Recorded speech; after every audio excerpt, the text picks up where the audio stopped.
السلام عليكم ورحمة الله وبركاته. ازيكم حبايبي؟ عاملين ايه؟ يا رب تكونوا بخير.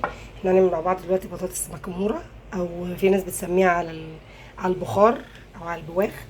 عندي هنا دي بطاطس متقطعة مكعبات زي ما انتم شايفين كده، مكعبات كبيرة. انا بعملها في العادة صوابع، بس انا عاملها مغادي مكعبات.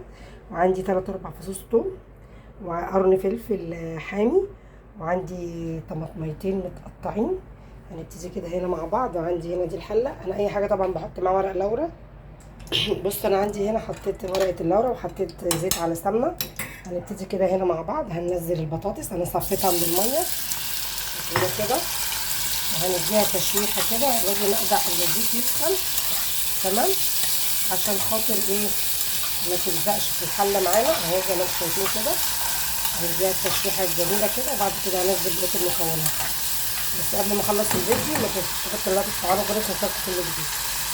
دي بقى حاجة سهلة وسريعة وخفيفة، تنفع عشاء، فطار، يوم غدا، حاجة جنب الفنجان، جنب حاجة خفيفة. برضه زهقت من الطبيخ، أنا هعملها يعني دلوقتي عشاء الدنيا دلوقتي بالليل، وهعملها كده زي عشاء كده جنب جبنة وخلاص.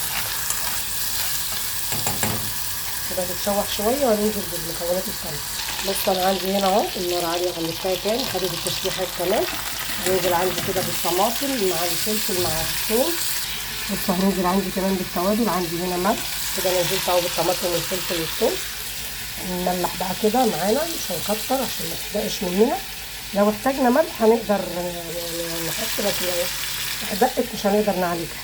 هنحط شويه كمون كمان، حطيت شويه فلفل صغيرين خالص وكمون تمام. وهديها التقليبه. انا ممكن احط لها كمان ايه، بحب احط لها بابريكا، احط شويه بابريكا لو متاح عندك، مش متاح خلاص.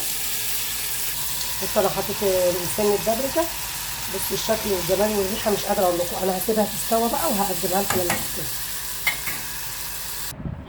ده كده شكل الجبنه بتاعتنا بعد ما عملناها. البطاطس بتاعتنا هناكل جنبها جبنه، اي جبنه بقى. وعندنا هنا قته او خيار مخلي، وعندنا مخلل اهو، عيش بلدي. ده كان الفيديو بتاعنا، يا رب يعجبكم. متنسوش تحطوا اللايك وتفعلوا الجرس عشان يوصلكم كل جديد. والسلام عليكم ورحمه الله وبركاته.